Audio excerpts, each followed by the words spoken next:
नहमदहु व नसल्ली अला रसूलिहिल करीम अम्मा बाद औज़ु बिल्लाहि मिनश शैतानिर रजीम बिस्मिल्लाहिर रहमानिर रहीम। मतलब अल-मंसूर के मौजूद नाज़रीन को कैसर मंसूर सलाम पेश करता है। हमारी आज की गुफ्तगू का मौजू एक ऐसी चीज़ है जिसके बारे में तकरीबन तमाम लोग बहुत अच्छी तरह जानते हैं, लेकिन मुझे वीडियो इसलिए बनानी पड़ी कि इसके बारे में जो अफ़ालो ख़वास और इसके जो फ़वाइद अवामुन नास की नज़र में हैं वो एग्ज़ैजरेटेड है,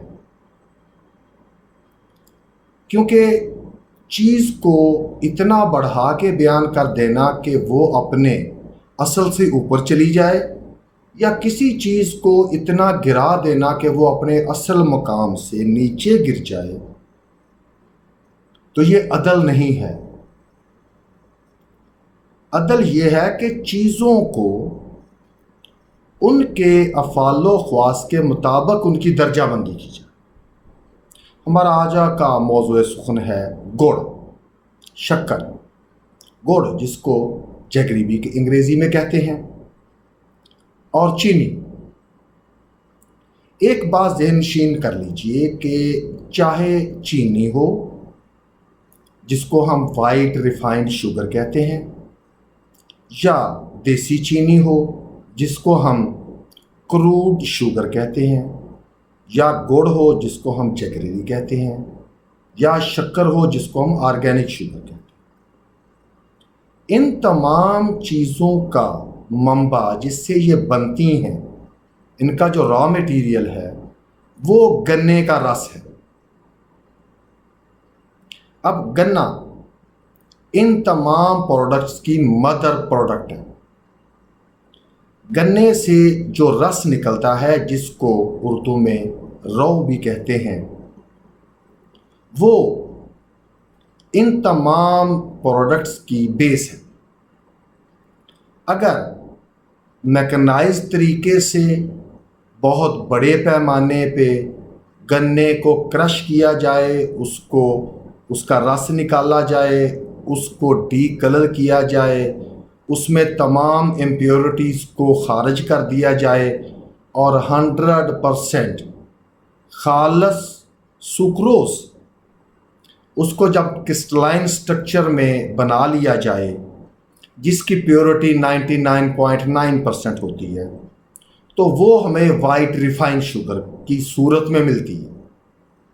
अगर इसकी इम्प्योरिटीज़ को तो हम अलहदा ना करें, लेकिन उसके कलर को हम ऑर्गेनिक तरीक़ों से रिमूव कर दें और उसको हम सॉलिड शक्ल में ले आएं जो कि नॉन क्रिस्टलाइन फॉर्म होगी, लेकिन अगर उसको माइक्रोस्कोप में देखा जाए तो उसमें भी ग्रेन्स हैं, लेकिन उन ग्रेन्स को जब हम इकट्ठा कर लेते हैं, उनको जब हम कलेक्ट कर लेते हैं with molasses, then it became a solid shape which is not crystalline in structure, just as we got in refined sugar.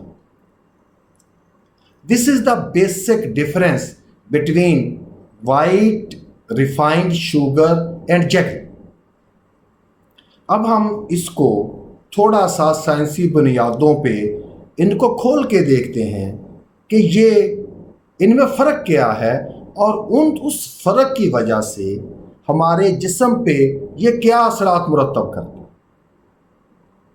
अब जब हम वाइट रिफाइंड शुगर की बात करते हैं, that is 99.9% pure sucrose in crystalline form. अब क्या होता है कि जो गन्ने का रस है उसको पहले साफ़ किया जाता है, डी कलर किया जाता है और उसमें से इम्प्योरिटीज़ को रिमूव कर लिया जाता है। उसके बाद उससे रॉ शुगर बनती है। रॉ शुगर के बाद इसको मज़ीद रिफ़ाइन किया जाता है, इसके कलरिंग मैटर को रिमूव किया जाता है और हमें 99.9% सुक्रोज हासिल होता है। जब हम उस सुक्रोज को खाते हैं तो वो फौरन हमारी बॉडी में एज सुक्रोज पेनिट्रेट कर जाती है, हमारे जिस्म में नफूज कर जाती है और हमारे जिस्म पे यकदम ग्लूकोज का लोड बढ़ जाता है, हमारी ब्लड शुगर बढ़ जाती है, हमारी पूरी बॉडी अंडर कंप्रेशन आ जाती है, हमारा शुगर लेवल बढ़ जाता है और उस शुगर लेवल बढ़ने से हमें बेशुमार नुकसानात का सामना करना पड़ता है। अब हम आते हैं गुड़ की तरफ। गुड़ में बिल्कुल वैसे ही गन्ने से रस निकाला जाता है और वो बेलने से निकाला जाता है। उस रस को कड़ाहों में डाल के उसको गर्म करके कुछ हर्ब्स ऑर्गेनिक मैटर डाल के उससे कलरिंग मैटर रिमूव किया जाता है, लेकिन उसमें जितने मिनरल्स और साल्ट कुदरती तौर पे मौजूद होते हैं उनको रिमूव नहीं किया जा सकता, नहीं किया जाता। This is the main difference between sugar and jaggery. गुड़ और चीनी का यही फर्क है कि गुड़ में हमें गन्ने के रस में मौजूद आयरन, कैल्शियम, मैग्नीशियम, फास्फेट्स ये सारे के सारे हमें मिल जाते हैं, जबकि वाइट रिफाइंड शुगर में ये सारे के सारे ड्रेन कर दिए जाते हैं, इनको अलहदा कर लिया जाता है। अब ये जो मिनरल्स हैं, ये जो माइक्रो एलिमेंट्स हैं, ये जो कुदरती तौर पे उसमें मादनियात और नमकियात हैं, ये हमारी जिस्म को बहुत बेहतर तकवीत देते हैं। इसको जब कड़ाहों में उबाला जाता है, इसको सॉलिड शक्ल में लाया जाता है, वो गुड़ बन जाता है। लेकिन गुड़ की जो प्योरिटी है, इसका जो खालसपन है सुक्रोज लेवल के तनासब से, दैट इज अबाउट 80% और 20% उसमें मोलेसेस है। शुगर फैक्ट्रीज में ये मोलेसेस को आउट कर दिया जाता है in the shape of final molasses, जबकि जब हम गुड़, देसी चीनी या शक्कर बनाते हैं तो ये उस प्रोडक्ट का हिस्सा बन जाता है। अब क्या होता है, इसकी प्योरिटी कम होती है। जब हम गुड़ खाते हैं, गुड़ का शरबत पीते हैं, गुड़ वाले चावल खाते हैं या वैसे गुड़ खाते हैं, तो हम सुक्रोज के साथ मोलेसेस की भी एक रीजनेबल क्वांटिटी खाते हैं। वो उसका इनटेक टाइम ज़्यादा है क्योंकि उसकी प्योरिटी कम है। अब क्या होगा नाज़रीन, यही एक बेसिक डिफरेंस है कि ये हमारे जिस्म में इंस्टेंटली डिसॉल्व नहीं होगा, इंस्टेंटली नफूज पजीर नहीं होगा। It will digest slowly. हमारे जिस्म पे यकलख्त सुक्रोज लेवल बढ़ने का असर नहीं आएगा। हमारी बॉडी इसके लिए रिएक्शन के लिए आहिस्ता आहिस्ता तैयार हो जाएगी। अब टेस्ट का क्या फ़र्क है? वाइट रिफाइंड शुगर 100% सुक्रोज होने की वजह से उसका एक अपना टेस्ट है। गुड़ में मोलेसेस का पार्ट होता है, उसमें मिनरल्स का पार्ट होता है, उसमें विटामिन्स का पार्ट होता है, वो अपना जायका देते हैं। यही वजह है कि गुड़ और शक्कर का जायका चीनी के जायके से फ़र्क होता है। अब हम मज़ीद इसको आगे खंगालते हैं। जब हम गुड़ खाते हैं तो हम मोलेसेस भी अंदर लेके जाते हैं। ये मोलेसेस जो है ये बेहतरीन चीज़ है हमारे निज़ाम इन्हज़ाम के लिए, जबकि चीनी में ये चीज़ नहीं है। नंबर 2, इसमें जो मिनरल्स हैं वो हमारी बॉडी को माइक्रो न्यूट्रिएंट फराहम करती हैं जो चीनी नहीं करती। इसकी नफूज पजीरी आहिस्ता है, हमारी बॉडी अंडरलोड नहीं होती। اس کے علاوہ گڑ میں ہم ایڈ کر سکتے ہیں گھی، ڈرائی فروٹس اور any other thing which enhances the taste of jaggery, جبکہ چینی میں یہ کام نہیں ہو سکتا۔ یہی وجہ ہے کہ گڑ روایتی سے ہٹ کے سوگات کے طور پہ بھی بنایا جاتا ہے۔ اب گڑ والے چاول، ان کا ذائقہ مولیسز کی وجہ سے ڈفرینٹ ہوتا ہے چینی والے چاولوں سے۔ دس از دا ڈفرینس۔ اب گڑ کے اور فائدے سنیں۔ گڑ کے فائدے بنیادی طور پر اس میں موجود مولیسز اور منرلز کی وجہ سے ہیں۔ وہ کیا ہے کہ جب گڑ کھایا جاتا ہے تو یہ ہمارے پھیپھڑوں کے لیے انتہائی تقویت کا باعث بنتا ہے۔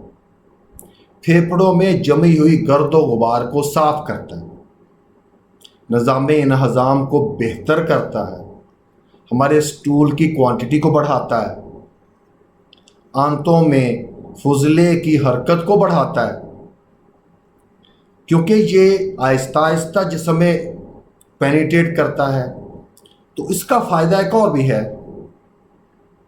کہ یہ بلڈ لیول کو بہت زیادہ نہیں بڑھاتا یہ بھی ہے۔ اگر کوئی یہ کہے کہ یہ نہیں بڑھاتا تو وہ غلط کہتا ہے۔ بڑھاتا یہ بھی ہے، لیکن یہ آہستہ آہستہ بڑھاتا ہے۔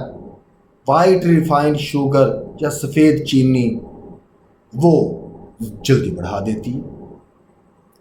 اب یہ جسمانی قوتوں کو بڑھاتا ہے۔ آخر پہ میں آپ کے لیے ایک تحفتاً عرض کرتا ہوں، اگر گڑ کو مناسب مقدار میں ہر کھانے کے بعد کھا لیا جائے، اگر کوئی ذیابیطس کا مریض ہے تو خدارہ یہ کام نہ کریں، صرف وہ حضرات کریں جن کو ڈائیابیٹک نہیں ہیں، تاکہ ایسا نہ ہو کہ میری بات سے کسی کو نقصان ہو جائے۔ تھوڑا سا گڑ کھا لیں، آپ کا ہاضمہ قابل رشک ہو جائے گا، آپ کی رنگت سرخ ہو جائے گی، آپ کے جسم میں خون زیادہ بننا شروع ہو جائے گا، تھکاوٹ کم ہو جائے گی، آپ کا جسم میں سردی لگنے کا عنصر کم ہو جائے گا اگر آپ گڑ کھاتے ہیں۔ اگر آپ گڑ کا شربت پیتے ہیں تو یہ لو کی شدت کو کم کرتا ہے، آپ کے جسم میں حدت کو کم کرتا ہے۔ شکر کا شربت اس سے بھی ٹھنڈا ہوتا ہے۔ ٹھنڈے سے مراد یہ نہیں ہے کہ آپ پکڑیں گے تو وہ ٹھنڈ لگے گی، نہیں، یہ آپ کے باڈی ٹمپریچر کو تھوڑا سا کم کرے گا، آپ کے خون میں حدت کو کم کرے گا۔